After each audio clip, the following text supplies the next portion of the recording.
नाम की जो संस्था है दुनिया की, ये सबसे गरीब देशों की एक सूची बनाती है हर साल।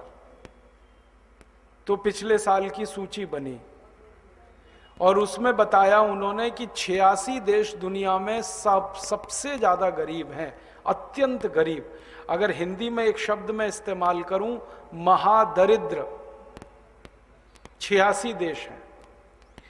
और उन 86 देशों की सूची में भारत का नंबर 70वां है। इसका अर्थ समझ लीजिए, दुनिया में 69 देश हमसे ज्यादा अमीर हैं, जो महादरिद्र हैं वो हमसे भी ज्यादा अमीर हैं। हमारी स्थिति उन महादरिद्र देशों में भी सबसे नीचे है, 70वें नंबर पे। मतलब सीधा सा ये है, दुनिया में जो 86 देश महादरिद्र हैं, उनमें से भारत से ज्यादा दरिद्र देश 16 ही हैं। और उन 16 में 2 देश तो वही हैं जो भारत के अंग हैं, पाकिस्तान और बांग्लादेश। भारत का नंबर है उस सूची में 70, पाकिस्तान का नंबर है 71, बांग्लादेश का है 72। तो ये 70, 71, 72 तो एक ही कुनबा है, ये तो कोई अलग अलग है नहीं इलाका। तो मतलब ये है कि 72वें नंबर पे हम हैं उस सूची में। और बहुत कठोर टिप्पणी उस रिपोर्ट में की गई, जब मैंने वो पढ़ी अच्छी नहीं लगी मुझे। संयुक्त राष्ट्र महासंघ का कहना है कि भारत की दरिद्रता के कारण, गरीबी के कारण दुनिया की औसत गरीबी बढ़ गई है। भारत के कारण औसत गरीबी बढ़ गई है पूरी दुनिया की, क्योंकि सारी दुनिया में सबसे ज्यादा गरीब भारत में ही बसते हैं। और भारत, पाकिस्तान, बांग्लादेश का मान लें, तीनों को एक ही देश मान लें, तो सारी दुनिया की गरीबी के औसतन के लिए हम ही जिम्मेदार हैं, वो रिपोर्ट ये कहती है। क्योंकि हम आजादी के 63 साल के बाद भी इस गरीबी को मिटा नहीं पाए हैं। हमारे देश का ये हाल है गरीबी का। अब इस गरीबी का बिल्कुल सहयोगी एक है बीमारी, जिसको हम बेरोजगारी कहते हैं। बेरोजगारी का क्या आलम है? तो हमारी ये जो रिपोर्ट आई, अर्जुन सेन गुप्ता कमीशन की रिपोर्ट, वो ये कहती है कि बेरोजगारी के सवाल को उल्टा समझने की जरूरत है।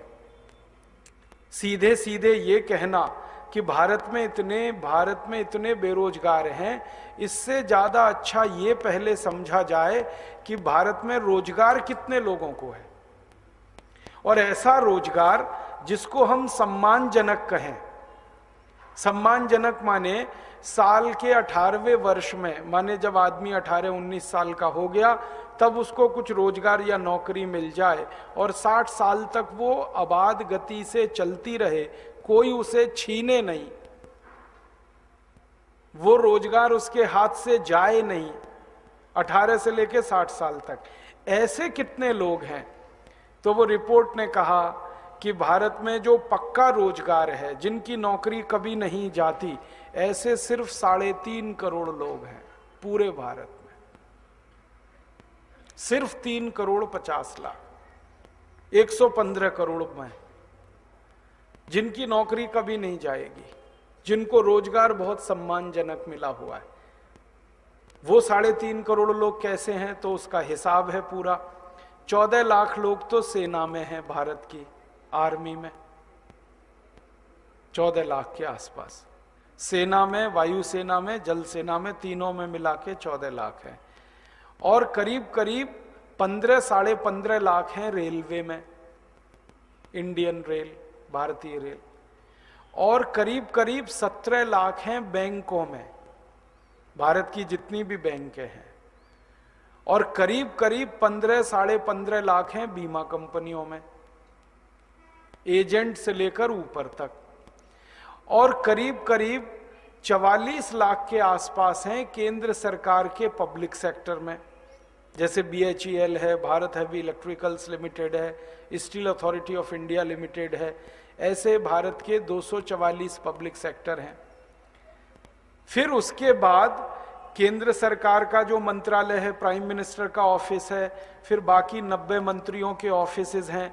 तो ऑफिसेज में काम करने वाले हर स्तर के कर्मचारी, तो कुल मिलाकर सरकार के तंत्र में जो काम करते हैं, और इसमें वो भी मैंने जोड़ दिए, राज्य सरकारों के जो कर्मचारी हैं, राज्यों के 33 राज्यों के राज्य स्तर के कर्मचारी, मुख्यमंत्री, राज्यपाल, राज्य के मंत्री, ये सब जोड़कर कुल 3.5 करोड़ लोग हैं जिनको पक्का रोजगार है, जिनको सम्मानजनक नौकरी है।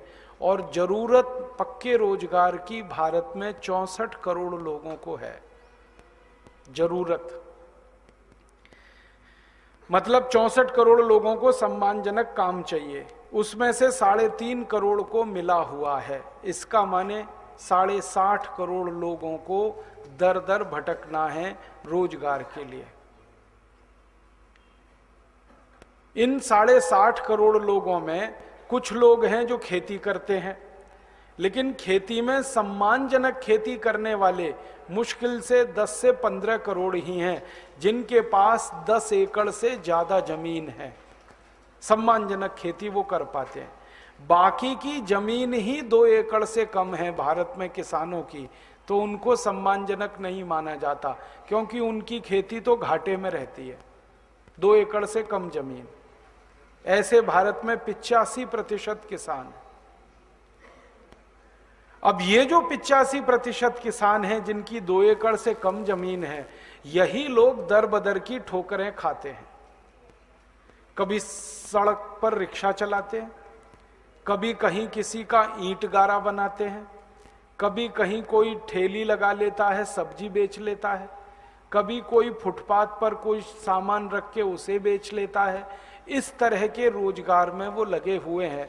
हमारे देश में जिसको अनऑर्गेनाइज्ड सेक्टर कहा जाता है, असंगठित रोजगार का क्षेत्र, उसमें ये 60 करोड़ 50 लाख लोग हैं जिनकी 12 महीने की कोई भी रोजगारी पक्की नहीं है। किसी को साल में 2 महीने काम मिलता है, किसी को 4 महीने मिलता है, किसी को 3 महीने, किसी को 6 महीने, ऐसा उनका चलता है। और इनके ऊपर समय समय पर पुलिस के डंडे चलते रहते हैं।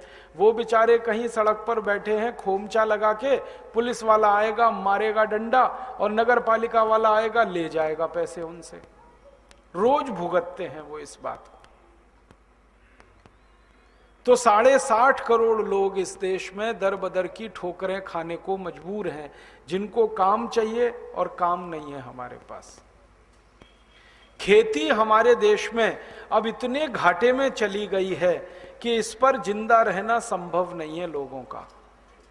इतने घाटे में आ गई है खेती, क्योंकि खेती के घाटे में आने का सबसे बड़ा कारण है किसानों के काम आने वाला जो यूरिया, डीएपी, सुपर फॉस्फेट है, किसानों के काम आने वाला जो एंडोसल्फान, मेलाथियान आदि आदि कीटनाशक दवाएं हैं, ये पिछले 20 सालों में इतनी महंगी हो गई हैं कि गरीब किसान के बूते का नहीं रहा अब उनको डालना।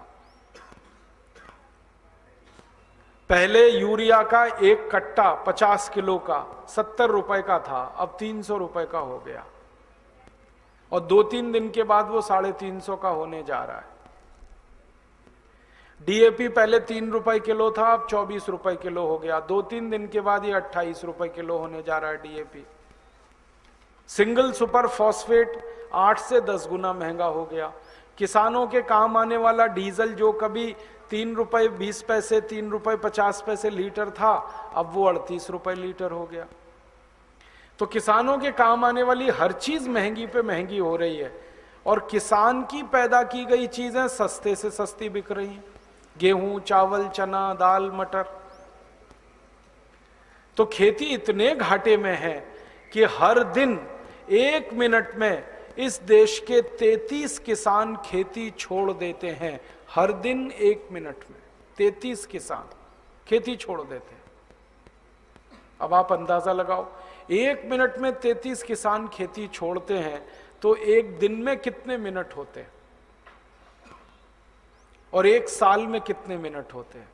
हर मिनट में 33 किसान खेती छोड़ते हैं। कहां भागते हैं? शहर में भागते हैं। किसके लिए? रोजगार के लिए। शहर में कोई रोजगार रखा है उनके लिए?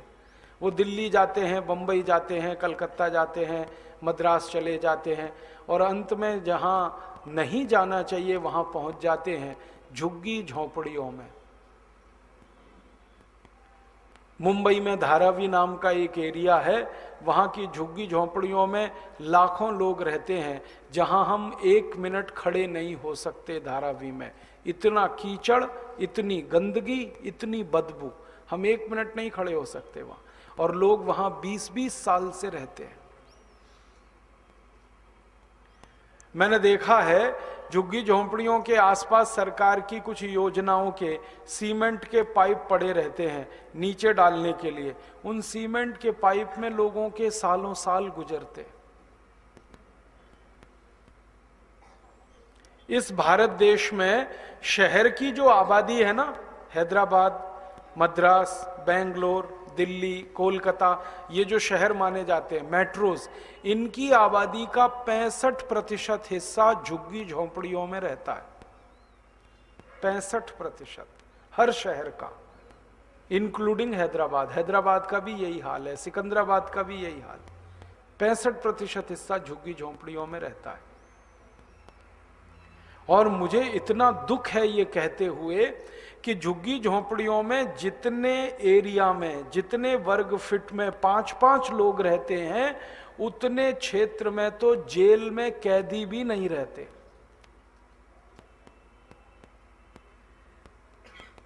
दस फीट चौड़ी, 10 फीट लंबी, 100 वर्ग फीट की झुग्गी झोंपड़ी में 5-6 लोगों का परिवार है।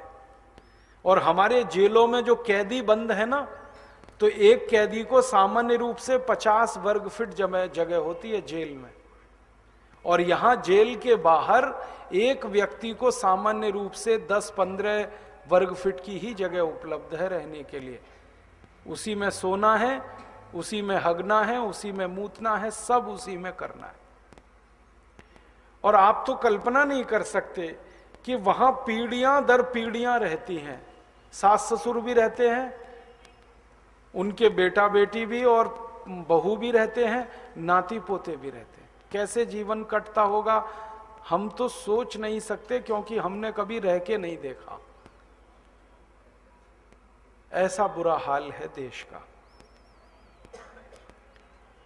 और 2-3 बातें उस रिपोर्ट में पढ़ने को मिली कि भारत में आजादी आ गई। आजादी के बाद सबसे बुनियादी चीज जो हर व्यक्ति को चाहिए, स्वच्छ हवा, वो उपलब्ध नहीं है अब इस देश में। स्वच्छ हवा के बाद चाहिए स्वच्छ पानी, वो उपलब्ध नहीं है इस देश को। रिपोर्ट में कहा, अर्जुन सेन गुप्ता कमीशन की रिपोर्ट में 6,38,365 गांवों में से 5 लाख गांव में स्वच्छ पीने का पानी नहीं है लोगों के पास। 5 लाख गांव। और उन 5 लाख गांवों का ये हाल है कि 10 से 15 लीटर पीने का पानी, 1 बाल्टी पीने का पानी लाने के लिए उन गांवों में माताओं को सवेरे 3 बजे सोकर उठना पड़ता है, 2-2.5 मील पैदल जाना पड़ता है, 1 बाल्टी पानी लाती हैं, फिर घर का खाना बनाती हैं, फिर दोबारा से 1 बाल्टी लेके जाती हैं, फिर पानी लाती हैं, तो दोपहर का खाना बनता है। इसी में उनका जीवन खत्म होता है, बाल्टी भर भर के लाने में। 5 लाख गांवों का ये बुरा हाल है।